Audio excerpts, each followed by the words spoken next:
Hello and welcome to our world in the limelight and another dip into the books that have had a role to play in our work, play or thoughts. Many apologies for this not yet being the promised talk by Simon on the woodlands of the Mediterranean basin. For a mixture of reasons we have decided against it for this weekend, especially as it would be tasteless to do it with wildfires raging across the islands, many of which we care greatly for. So, instead, you get me celebrating a series of books written and or edited by the great Arthur Mee under the banner of the King's England. They were all written while we had a king, yet I collected my few copies while we had a queen. Each book visits a county village by village. There have been many attempts at topographical works, quite a number in pompous academic tones. The beauty of these books is that although there is occasionally only the village church mentioned, there is a joyful shortage of jargon and instead random tidbits of gossip. For example, this extract from the village of Steep. It is a steep hill that brings us to it, and at the top a group of splendid yews stands sentinel by the captivating little church, which has the pride of the village in its keeping, a silver chalice with its cover complete, made in the time of Shakespeare by a craftsman with the charming name of Affable Partridge. One of the yews must be almost as old as the Norman arcades in the nave, for it is 23 feet round. For at least 600 years it must have seen the children brought for christening to this Norman font. It must have seen about 20 generations of village folk stooping to pass under this low 13th century doorway.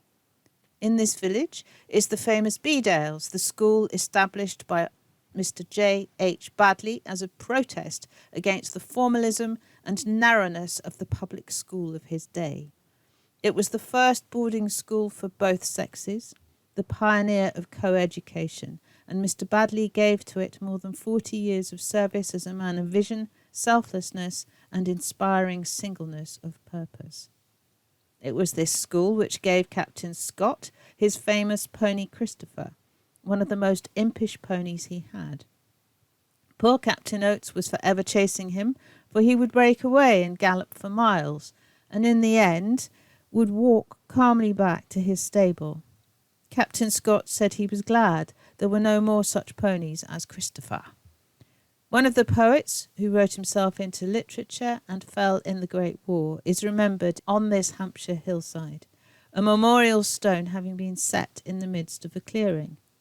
It is a great sarsen stone, and on it is the name Edward Thomas, poet, with the words, "And I rose up and knew I was tired, and continued my journey." The traveller resting by this stone sees the Sussex Downs near Midhurst, the great height of Hindhead, and Petersfield in the distance. The hillside belongs to Lord Horder, by whose generosity it is preserved for ever against invasion by the speculative builder. In unveiling the stone, Lord Horder declared that the hillside, formerly the poet's, was now given to all those people who love the English country. The poet laureate was at the unveiling, and in paying his tribute to Edward Thomas, he said that Thomas had the most beautiful voice he had ever heard from human lips, and if he had preached, he would have swayed the world. A tablet was also unveiled at Berryfield Cottage, where the poet used to live.